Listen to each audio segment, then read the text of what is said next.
ನಮಸ್ಕಾರ. ವನಜಾ ಮಲ್ನಾಡ್ ಬಂದಾಯಿತು, ಹೊಸ ವಿಡಿಯೋ ತಂದಾಯಿತು. ಬನ್ನಿ ಇವತ್ತು ನಿನ್ನ ಕತೆ ನನ್ನ ಜೊತೆ ಸೀರಿಯಲ್ಲು ಹೇಗೆ ಮೂವ್ ಆಗುತ್ತೆ, ಏನು ಸ್ಟೋರಿ ನೋಡೋಣ. ಅದಕ್ಕಿಂತ ಮುಂಚೆ ನನ್ನ ವೀಡಿಯೋಕ್ಕೆ ಸಬ್ಸ್ಕ್ರೈಬ್ ಮಾಡಿಲ್ಲ ಅಂದರೆ ದಯವಿಟ್ಟು ಸಬ್ಸ್ಕ್ರೈಬ್ ಮಾಡ್ಕೊಳ್ಳಿ, ಹಾಗೆ ಒಂದು ಲೈಕ್ ಕೊಡಿ. ಟ್ರೈನಿಂಗ್ ಹೋಗಿದ್ದಾಳೆ ಭೂಮಿ. ರಾತ್ರಿ ಎಲ್ಲ ನೆನ್ನೆ ಎಲ್ಲ ಟ್ರೈನಿಂಗ್ ಆಗಿದೆ, ರಾತ್ರಿ ಮಲಗಿದ್ದಾರೆ ಎಲ್ಲ ಲೈನಕ್ಕೆ.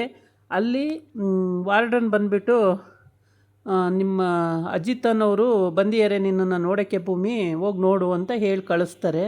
ಹೌದಾ, ನನ್ನನ್ನು ನೋಡೋಕ್ಕೆ ಬಂದಿಯಾರಾ, ಹೌದಾ ಅಂತ ಹೇಳ್ಬಿಟ್ಟು ಅಲ್ಲಿಂದ ಎದ್ನ ಬಿದ್ನ ಅಂತ ಓಡ್ತಾಳೆ ಪಾಪ ಕೇಳ್ಕೊಂಡು. ಎಲ್ಲಿದ್ದಾರೆ ಅಂದು ಗೇಟ್ ಹತ್ರ ಇದ್ದಾರೆ ಅಂದಿದ್ದಕ್ಕೆ ಎದ್ನ ಬಿದ್ನ ಅಂತ ಒಳಗಡೆಗೆ ಬಿಡಲ್ಲ. ಹಾಗಾಗಿ ಗೇಟ್ ಹತ್ರನೇ ನಿಂತಿರ್ತಾನೆ. ಸತ್ಯ ಅವನು ಇಬ್ಬರು ಬಂದಿರ್ತಾರೆ. ಅವರಮ್ಮ ಸಂಗೀತನೂ ಕೂಡ ಹೇಳಿ ಕಳಿಸಿರ್ತಾಳೆ ಹೋಗಿ ನೋಡ್ಕೊಂಡು ಬಾ ಅಂತೇಳಿ. ಬಂದಿರ್ತಾರೆ. ಆದರೆ ತುಂಬ ಹೊತ್ತು ಕಾಯ್ತಾರೆ. ಇವಳು ಇಲ್ಲಿಂದ ಅಲ್ಲಿಗೆ ಹೋಗೋ ಹೊತ್ತಿಗೆ ತುಂಬ ಟೈಮ್ ಆಗೋಗುತ್ತೆ. ಓಡ್ತಾಳೆ. ಅಷ್ಟು ಓಡೋಷ್ಟರೊಳಗೆ ನೋಡು, ನಾನು ಎಷ್ಟು ಹೇಳಿದ್ರು ಕೇಳಲಿಲ್ಲ ಸತ್ಯಣ್ಣ, ಬನ್ನಿ ಬಾ ಅಂತ ಕರ್ಕೊಂಡು ಬಂದ್ರಲ್ಲ, ನೋಡಿ ಇವಾಗ ಅವಳು ಬಂದ್ಲಾ ಅಂತ ಹೇಳ್ಬಿಟ್ಟು ಅಲ್ಲಿಂದ ಬೈಕ್ ಹತ್ತಿ ತಿರುಗಿಸ್ಕೊಂಡು ಅವ್ರು ಹೋಗೋದಕ್ಕೂ ಇವಳು ಅಲ್ಲಿಂದ ಓಡಿ ಬಂದಿದ್ದಕ್ಕೂ ಕರೆಕ್ಟಾಗುತ್ತೆ. ಗೇಟ್ ಹತ್ರಕ್ಕೆ ಬಂದು ಸಾಯಬ್ರೆ ಅಂತಾಳೆ, ಕೇಳಿಸ್ಕೊಳ್ಳಲ್ಲ. ಅದು ಸ್ಕೂಟಿ ಸೌಂಡ್ ಬೇರೆ ಇರುತ್ತಲ್ಲ, ಹೊರಟೋಗ್ಬಿಡ್ತಾರೆ. ಇವಳಿಗೆ ಭಾಳ ಬೇಜಾರಾಗುತ್ತೆ.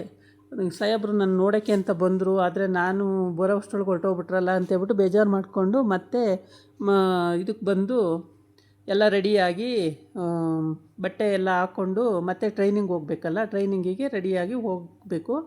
ಸ್ವಲ್ಪ ಅಲ್ಲಿ ಹೋಗಿದ್ದಕ್ಕೆ ಇವಳಿಗೆ ಲೇಟ್ ಆಗ್ತು. ಹಂಗಾಗಿ ಇವಳು ಎಲ್ಲ ರೆಡಿ ಮಾಡ್ಕೊಂಡು ಹೋಗೋಷ್ಟರೊಳಗೆ ಅಲ್ಲಿ ಕ್ಲಾಸ್ ಸ್ಟಾರ್ಟ್ ಆಗಿಬಿಟ್ಟಿರುತ್ತೆ.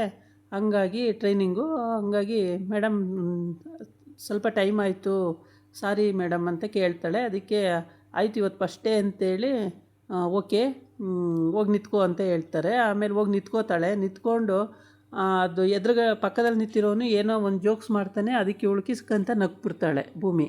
ನಗ್ದ ತಕ್ಷಣ ಅವರಿಗೆ ಸಿಟ್ಟು ಬಂದುಬಿಡುತ್ತೆ. ಟ್ರೈನರಿಗೆ ಸಿಟ್ಟು ಬಂದ ತಕ್ಷಣ ಬಾಯ್ಲಿ ಅಂತ ಕರೀತಾರೆ. ಹೋಗಿ ನಿಂತ್ಕೋತಾಳೆ. ಮತ್ತು ಟ್ರೈನಿಂಗ್ ಮಾಡುವಾಗ ಯಾರೂ ಮಾತಾಡಬಾರ್ದು, ಮತ್ತು ಏನೇ ಕೆಮ್ಮಬಾರ್ದು, ಅಳ್ಳಾಡಬಾರ್ದು ಅಂತೆಲ್ಲ ಹೇಳಿರ್ತೀವಲ್ಲ, ಅದೆಲ್ಲ ನೆನಪಿಲ್ವಾ ಅಂತ ಕೇಳ್ತಾರೆ. ಸಾರಿ ಮೇಡಮ್ ಅಂತಾಳೆ. ಆಮೇಲೆ ಸರಿ ಪನಿಷ್ಮೆಂಟ್ ಕೊಟ್ಟು ಅವಳಿಗೆ ಟ್ರೈನಿಂಗ್ ಕೊಡ್ತಾರೆ. ಈ ಕಡೆ ಬಂದು ಇವಳು ದೇವಿಯಾನಿ ತುಂಬಾ ಖತರ್ನಾಕ್ ಬುದ್ಧಿ ಇವಳ್ದು. ಇನ್ನೂ ಇವಳು ಬಿಡೋಂಗಿಲ್ಲ. ಹಿಂದೆ ಪ್ಲಾಸ್ಪಕ್ಕಿಗೆ ಹೋಗಿ ಯಾರೋ ಜೈಲಲ್ಲಿ ಇರ್ತಾನೆ, ಅವನ ಜೊತೆ ಹೋಗಿ ಡೀಲ್ ಮಾಡ್ಕೋತಾಳೆ.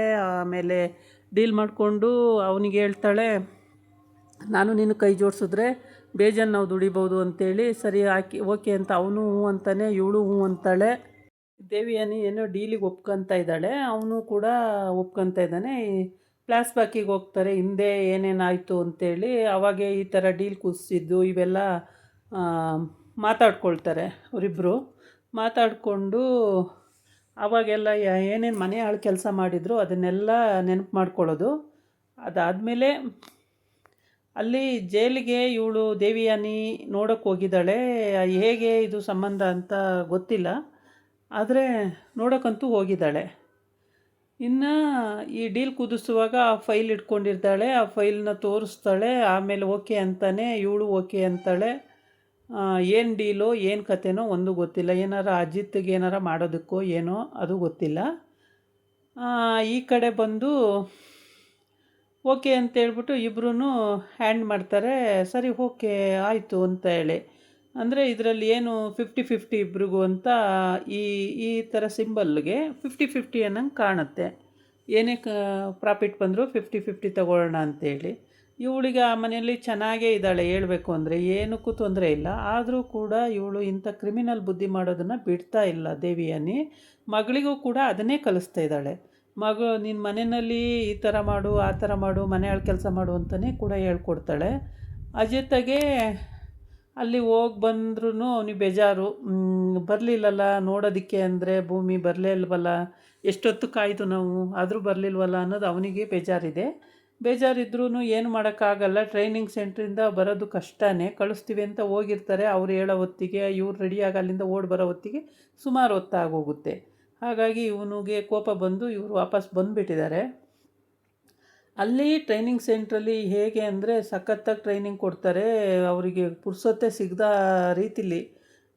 ಸಂಗೀತ ಕೂಡ ಹೇಳ್ತಾಳೆ, ಬೇಡ ಟ್ರೈನಿಂಗು ವಾಪಸ್ ಬಂದುಬಿಡೋಣ ಕಣೋ, ನೀನು ತುಂಬಾ ಫೀಲಿಂಗ್ ಮಾಡ್ಕೊಳ್ತೀಯ, ಯೋಚನೆ ಮಾಡ್ತೀಯ ಅಂತೇಳಿ. ಆದರೆ ಅಜಿತ್ ಹೇಳ್ತಾನೆ, ಬೇಡ ಅವಳು ಇಷ್ಟಪಟ್ಟು ಹೋಗಿದ್ದಾಳೆ, ಟ್ರೈನಿಂಗ್ ಮುಗಿಸ್ಕೊಳ್ಳಿ. ಆ ಥರ ಎಲ್ಲ ಹೋಗಿ ನೋಡೋದು ಕರ್ಕೊಬರೋದು ಬೇಡ, ನೋಡೋದು ಬೇಡ ಅಂತ ಹೇಳ್ತಾನೆ. ಇಲ್ಲ ಇಲ್ಲ ನೋಡೋಕ್ಕೆ ಹೋಗಬೇಕು, ನನ್ನೊಂದು ದಿವಸ ಕರ್ಕೊಂಡು ಹೋಗು ಅಂತ ಸಂಗೀತ ಹೇಳಿರ್ತಾಳೆ. ಆದರೆ ಈಗ ಹೊಸ್ದಾಗಿ ಹೋಗಿರೋದಲ್ವ, ಸ್ವಲ್ಪ ಕಟ್ಟುನಿಟ್ಟಿರುತ್ತೆ. ಹಾಗಾಗಿ ಅಲ್ಲಿ ಹೋಗೋದು ಸ್ವಲ್ಪ ಕಷ್ಟನೇ. ಈ ಕ್ರಿಮಿನಲ್ಲು ಇವಳು ಏನೇನೋ ಕೆಲಸಗಳು ಮಾಡ್ತಿರ್ತಾಳೆ ದೇವಿಯಾನಿ, ಆದರೆ ಯಾವುದನ್ನು ಕರೆಕ್ಟಾಗಿ ಮಾಡಲ್ಲ, ಸಿಗಾಕೋತಾಳೆ, ಎಲ್ಲಾದರೂ ಸಿಗಾಕೋತಾಳೆ. ಅಜಿತನ ಕೈಯಿಂದ ಇವಳು ಬಚಾವಾಗೋದು ಭಾಳ ಕಷ್ಟ. ಗೇಟ್ ಹತ್ರ ನಿಂತ್ಕೊಂಡು ಸುಮಾರು ಹೊತ್ತು ನೋಡ್ತಾರೆ. ಸತ್ಯನಿಗೆ ಸೆಲೆಕ್ಟ್ ಹೊಡಿತಾನೆ. ನಿಮ್ಮ ಮಾತು ಕೇಳಿ ಬಂದಿದ್ದಕ್ಕೆ ನನಗೆ ಕರೆಕ್ಟಾಗಿ ಆಯಿತು ಅಂತೇಳ್ಬಿಟ್ಟು ಸೆಲೆಕ್ಟ್ ಹೊಡಿತಾನೆ. ಆಮೇಲೆ ತುಂಬ ಹೊತ್ತಾಯಿತು, ಡ್ಯೂಟಿಗೂ ಹೋಗಬೇಕು ಅಂತೇಳಿ ಬೈಕ್ ತಿರುಗಿಸ್ಕೊಂಡು ಹೊರಟೋಯ್ತಾರೆ ಇವರು. ಆವಾಗ ಅವಳು ಪಾಪ ಓಡಿ ಬರ್ತಾಳೆ. ಓಡಿ ಬಂದ್ರೂ ಅವಳಿಗೆ ಪ್ರಯೋಜನವೇ ಆಗಲ್ಲ. ಏಕೆಂದರೆ ಇವ್ರು ನೋಡೋದಕ್ಕೆ ಮುಖನೇ ಸಿಗಲ್ಲ. ಇವ್ರು ತಿರುಗಿಸ್ಕೊಂಡು ಅಷ್ಟು ದೂರ ಹೋದಾಗ ಅವಳು ಗೇಟ್ ಹತ್ರಕ್ಕೆ ಬಂದು ಸಾಹೇಬ್ರೆ ಸಾಹೇಬ್ರೆ ಅಂತ ಕೂಗ್ತಾಳೆ, ಕೇಳೋದೇ ಇಲ್ಲ. ಹೊರಟೋಗಿರ್ತಾರೆ ಅವರು. ಇವಳು ಪಾಪ ಅಲ್ಲಿಂದ ಓಡಿ ಬರ್ತಾಳೆ. ಒಂದೇ ಉಸಿರಿಗೆ ಓಡಿ ಬಂದು ನೋಡೋಕ್ಕೆ ಬರ್ತಾಳೆ, ಸಿಗೋದೇ ಇಲ್ಲ. ಪಾಪ ಇದು ಭಾಳ ಬೇಜಾರಾದ ವಿಷಯ. ಸಿಕ್ಕಿದ್ರೂ ಪಾಪ ಲೇಟ್ ಆಗ್ತಿತ್ತು ಇವತ್ತು. ಅವಳು ಅಲ್ಲಿ ಮತ್ತೆ ಹೋಗಿ ಬೈಸ್ಕೋಬೇಕಾಗೋದು. ಮತ್ತು ಟ್ರೈನಿಂಗಿಂದ ಚಿಮಾರಿ ಹಾಕೋರು, ಅಷ್ಟು ಜನದ ಮುಂದೆ ಎಲ್ಲ ಮರ್ಯಾದೆ ಹೋಗ್ತಿತ್ತು. ಸದ್ಯ ಅವ್ರು ಹೋಗಿದ್ದೆ ಒಳ್ಳೇದಾಯಿತು ವಾಪಸ್ಸು. ಇವಳು ಅಲ್ಲಿ ಒಂದು ನಿಮಿಷ ನಿಂತು ಓಡಿ ಬಂದು ಮತ್ತೆ ರೆಡಿಯಾಗಿ ಬರೋದು ತುಂಬಾ ಟೈಮ್ ಆಗ್ತಿತ್ತು. ಇನ್ನು ಅವ್ರ ಜೊತೆ ಮಾತಾಡ್ತಾ ಒಂದು 10 ನಿಮಿಷ ನಿಂತಿದ್ರೂ ಇವಳಿಗೆ ಟೈಮ್ ಆಗಿಬಿಟ್ಟಿರೋದು. ಹಾಗಾಗಿ ಇವಳು ಅಲ್ಲಿ ಹೋಗದೇ ಇರೋದೇ ಒಳ್ಳೇದೇ, ಸಿಗದೇ ಇರೋದೇ ಅವ್ರು ಒಳ್ಳೇದಾಯಿತು ಒಂದಕ್ಕೆ. ಅಲ್ಲಿ ಟ್ರೈನಿಂಗ್ ಸೆಂಟ್ರಲ್ಲೇ ಬರೀ ನಕ್ಕಿದ್ದಕ್ಕೇ ಅಷ್ಟು ಪನಿಷ್ಮೆಂಟ್ ಕೊಡ್ತಾರೆ ಅಂದರೆ ಇನ್ನಿಷ್ಟು ಸ್ಟ್ರಿಕ್ಟಾಗಿ ಅವರು ಮಾಡ್ತಾರೆ. ಆ ಥರ ಮಾಡೋದ್ರಿಂದನೇ ಮತ್ತು ಪೊಲೀಸರು ಅಂದರೆ ಸ್ಟ್ರಿಕ್ಟು ಅಂತ ಆಗಿರೋದು. ತುಂಬಾ ಕಟ್ಟುನಿಟ್ಟಾಗಿ ಟ್ರೈನಿಂಗ್ ಕೊಡ್ತಾರೆ. ಒಂದು ಚೂರು ಆ ಕಡೆ ಈ ಕಡೆ ಆಗಂಗಿಲ್ಲ, ಆ ಕಡೆ ಈ ಕಡೆ ತಿರ್ಗಂಗಿಲ್ಲ, ನೋಡೋಂಗಿಲ್ಲ. ಅದನ್ನೆಲ್ಲ ಫಸ್ಟೇ ಹೇಳಿರ್ತಾರೆ. ಆದ್ರೂ ಹೊಸ್ದಾಗಿ ಹೋಗಿರೋರಿಗೆ ಅವೆಲ್ಲ ಗೊತ್ತಾಗಲ್ಲ. ಒಂದೊಂದು ಸಮಯ ಯಾಮಾರ್ಬಿಡ್ತಾರೆ. ಆಮೇಲೆ ಅವರು ಬೈದ ಮೇಲೆ ಸರಿ ಮಾಡ್ಕೊಳ್ತಾರೆ. ಹೀಗೆ ಆಗಿದ್ದು. ಭೂಮಿ ಏನೋ ಅವನ ಪಕ್ಕದವನು ಏನೋ ಅಂದ ಅಂತೇಳಿ ಭೂಮಿ ಕಿಸ್ಕಂತ ನಕ್ಬಿಟ್ಲು. ನಕ್ಕ ತಕ್ಷಣವೇ ಅವ್ರಿಗೆ ಕೋಪನೇ ಬಂದುಬಿಡ್ತು. ಕೋಪ ಬಂದು ಬಾ ಇಲ್ಲಿ ಅಂತ ಕರೆದು ಚೆನ್ನಾಗಿ ಪನಿಷ್ಮೆಂಟೇ ಕೊಟ್ಬಿಡ್ತಾರೆ. ಅದಕ್ಕೆ ಹೇಳೋದು ಕೇರ್ಫುಲ್ಲಾಗಿರಬೇಕು ಟ್ರೈನಿಂಗ್ ಸೆಂಟ್ರಲ್ಲಿ ಅಂತೇಳ್ಬಿಟ್ಟು. ಟ್ರೈನಿಂಗ್ ಎಲ್ಲ ಮುಗಿಸಿ ಆಮೇಲೆ ಹೋಗುವಾಗ ಪರವಾಗಿಲ್ಲ. ಈಗ ಹೊಸ್ದಾಗಿ ಹೋಗಿರೋದ್ರಿಂದ ಅಲ್ಲಿದೇನು ಏನೂ ಗೊತ್ತೇ ಇರಲ್ಲ. ಹೇಳಬೇಕು ಅಂದರೆ ಯಾವ ಥರ ಕ್ಲಾಸ್ ಮಾಡ್ತಾರೆ, ಯಾವ ಥರ ಟ್ರೈನಿಂಗ್ ಕೊಡ್ತಾರೆ, ಏನೇನು ಫುಡ್ ಇರುತ್ತೆ, ಎಲ್ಲಿ ಉಳ್ಕೋಬೇಕಾಗುತ್ತೆ, ಎಷ್ಟು ಜನ ಇರ್ತಾರೆ, ಇದೆಲ್ಲ ಏನೂ ಗೊತ್ತಿರಲ್ಲ. ಹೋಗಿರ್ತೀವಿ ಅಲ್ವಾ. ಅದರಲ್ಲಿ ಹುಡುಗರಿಗೇನೋ ಓಕೆ, ಹುಡುಗಿರಿಗೆ ಸ್ವಲ್ಪ ಪ್ರಾಬ್ಲಮ್ಮೇ. ಹುಡುಗಿರಿಗೆ ಎಲ್ಲ ಸಮಸ್ಯೆಗಳು ಇರೋದರಿಂದ ಹುಡುಗಿರು ಕೇರ್ಫುಲ್ಲಾಗೇ ಇರಬೇಕು.